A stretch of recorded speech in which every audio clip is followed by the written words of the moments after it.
Hello guys, welcome back. In this video I'll show you how to fix Bluetooth connection problems on your INFINIX Note 60 Pro.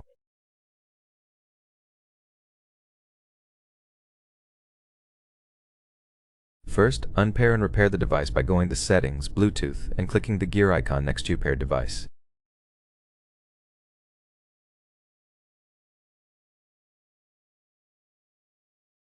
Click Unpair Device. Now the device should disappear from available devices. Turn Bluetooth off and on as a quick restart.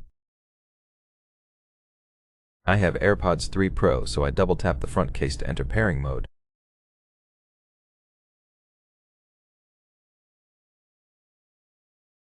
Once they appear, click Pair. Now they're paired.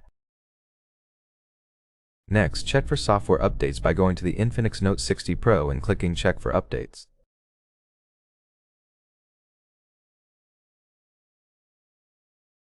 My system is up to date, but if yours isn't, I recommend updating. As a last resort, go to System at the bottom, click Reset Phone, then Reset Wi-Fi Settings, and confirm by clicking Reset. That's it for the video. I hope it was helpful. If so, leave a like, subscription, and comment, and I'll see you in the next one. Bye.